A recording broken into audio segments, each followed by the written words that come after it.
Assalamualaikum warahmatullahi wabarakatuh. Perkenalkan, nama saya Andi Akbar Maulana, NIM 20303501036. Kelas Sikor B. Hari ini saya akan menjelaskan secara singkat materi tentang gaya. Pengertian gaya. Gaya adalah sesuatu yang menyebabkan terjadinya perubahan keadaan dari diam ke gerak, dari gerak ke diam, atau perubahan bentuk-bentuk atau perubahan kecepatan. Macam-macam gaya. Gaya berat. Yang pertama, gaya berat atau gravitasi merupakan gaya luar yang harus ditentang oleh badan manusia dalam semua geraknya. Gaya tahanan atau biasa juga disebut gaya eksternal. Gaya gesekan atau friction, apabila dua benda saling kontak pada permukaan yang sama oleh adanya gaya yang bekerja dari benda yang satu terhadap yang lain atau sebaliknya. Yang keempat, gaya kontraksi otot atau kekuatan merupakan tegangan atau pengerahan kekuatan yang dihasilkan oleh serabut-serabut otot. Selanjutnya, aspek-aspek pada gaya. Misalnya, gaya dapat dihasilkan oleh badan berbeda-beda pada tempat-tempat yang berbeda. Makin jauh objek dari pusat bumi, makin kecil tarikan gravitasi dan makin kurang beratnya. Persamaan untuk berat ialah W sama dengan miligram, di mana meter adalah massa benda dan gram adalah percepatan gaya tarik bumi. Selanjutnya, titik tangkap gaya. Titik tangkap gaya ialah titik di mana saya dikenakan kepada suatu objek. Untuk gaya gravitasi, titik ini selalu melewati titik berat objek, tetapi secara teknis titik ini merupakan titik potok antara garis gaya dan sumbu mekanik dari tulang atau segmen yang bekerja sebagai pengukir anatomi. Arah gaya. Arah suatu gaya ialah sepanjang garis geraknya. Contohnya, gaya gravitasi menarik semua objek ke arah pusat bumi, maka arah gravitasi adalah vertikal ke bawah. Jadi, gaya gravitasi yang bekerja pada suatu objek digambarkan sebagai vektor yang arahnya ke bawah mulai dari titik berat objek. Selanjutnya, analisis gaya. Sudut tarikan. Bila sudut tarikan 90 derajat, gayanya seluruhnya rotasi. Bila sudut tarikan 45 derajat, komponen-komponen rotasi dan stabilitas sama. Karena sudut tarikan otot biasanya tetap kurang dari 45 derajat. Lebih banyak gaya otot pada waktu bekerja menstabilkan sendi daripada menggerakkan pengukir atau segmen. Selanjutnya, sistem kontrol anatomi. Kontrol anatomi bekerja dengan tujuan yang sama dengan kontrol mekanik, yaitu mengubah arah gaya dengan cara mengubah sudut tarikan otot. Misalnya, sudut tarikan otot gluteus bertambah besar dengan adanya tonjolan condyles medialis di atas dan bawah sendi lutut yang dilewati platendo sebelum melekat pada tibia. Selanjutnya, analisis gaya eksternal. Uraian gaya luar ke dalam. Gaya-gaya komponen yang bekerja pada sudut siku-siku dilakukan dengan cara yang sama seperti yang telah diterangkan pada gaya otot dan akan digunakan bila digunakan pada sudut miring. Contohnya, jika orang mendorong meja dengan berdiri dekat padanya dengan lengan-lengan ke arah depan bawah, maka hanya sebagian dari gaya yang akan mempunyai komponen vertikal dan komponen horizontal. Selanjutnya, memadukan gaya.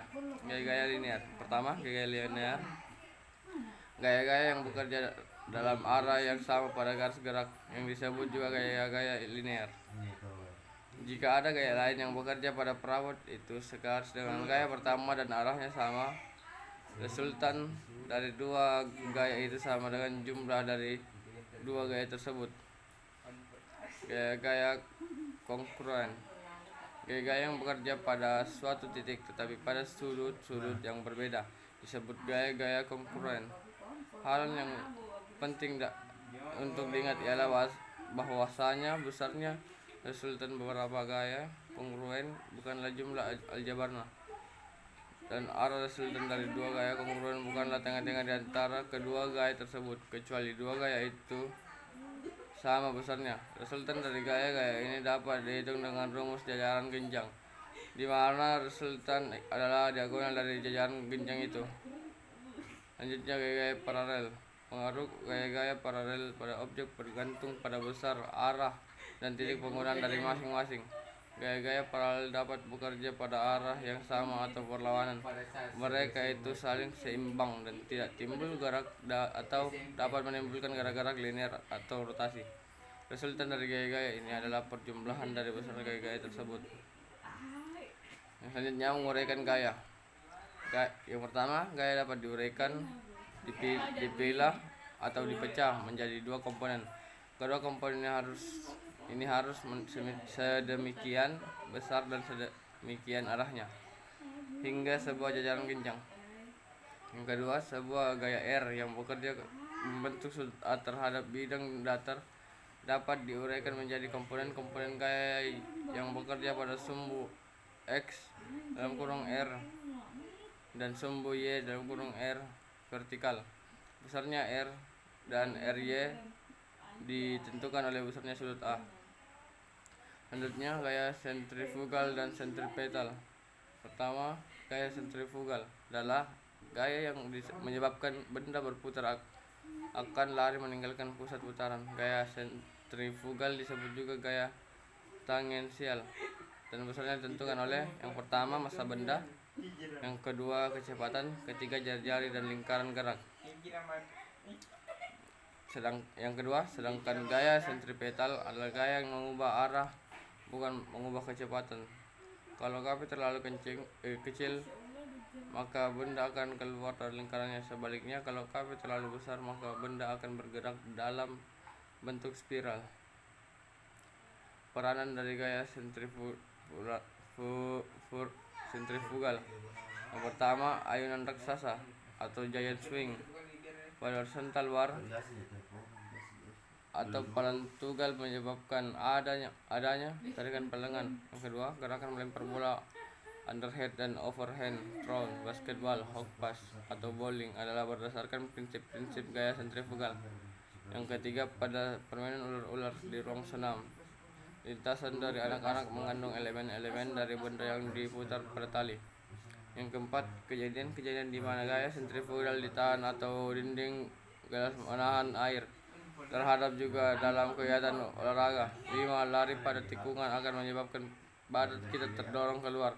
Untuk mengimbangi badan kita harus condong ke arah dalam atau ke titik pusat. Makin tajam tikungannya, makin condong badan kita ke arah dalam.